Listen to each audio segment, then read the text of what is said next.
Kia ora. So yes, I'm Jessica Manins. I'm the co-founder and CEO at Beyond Studios here in Wellington, and I have been working in this industry for the past 5 years. Come from an entertainment background, but then started getting interested in virtual reality, so opened one of New Zealand's first virtual reality studios and been making VR games for the last 5 years.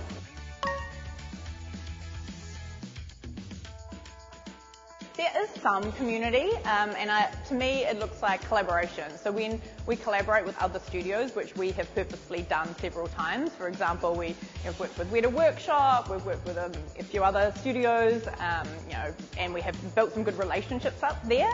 Then there's this sense of community, I think, because you start to understand what each other is doing, and you understand the pain points, and you get together, and you can have those discussions, and that's to me where you find community, is when you're doing similar things and when you're actually working together. There's nothing better than that. I think because I've come from virtual reality, we've always kind of been a little bit on our own outside of kind of the typical kind of sector and people who have so much more experience than me. So I must admit, sometimes it has felt a little bit alienating, because I have been a newbie kind of coming in. We're now 5 years in, so of course not anymore. But at the start, there was definitely a little bit of that sense of, should you be here and do you belong here? But then, is that just a personal reflection on my own thoughts rather than what the community is saying?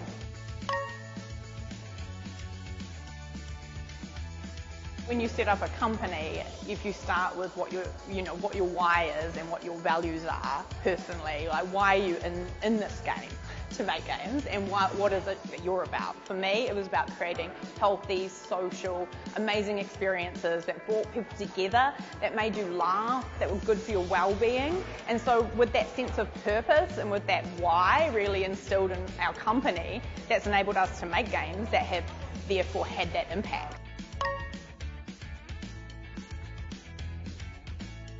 So in terms of creating social impact through game development, I think sometimes it is around innovation, because if you're innovating in new areas, it can mean that there's a hesitancy to that and hesitancy to change, and not everybody wants to play games, and not everybody still agrees with it. So there is there is a movement that needs to happen to change what people are thinking. And for us, we've worked in all sorts of areas, whether it's 5G or recently NFTs. There can be stigma and there's fear of change, and so that can be a challenge.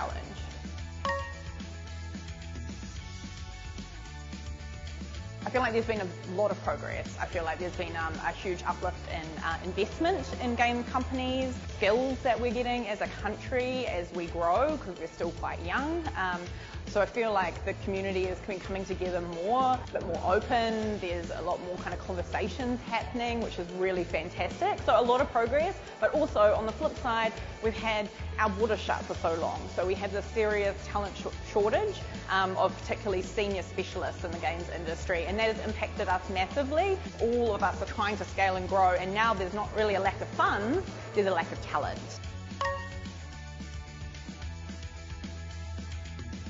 We're all about multiplayer. We started from day one with multiplayer games and social being at the heart of what we do, because we know that being together with other people is good for our well-being. All the research is there, and so for me, multiplayer games are so important. If you can play with your friends or meet new people and make friends, then that's just going to make us better people.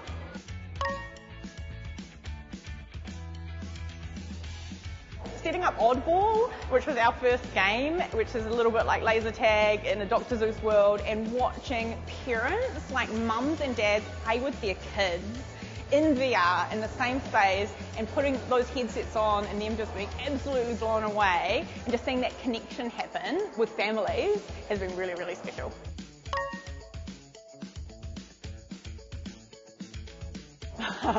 Probably cryptocurrency and Web3.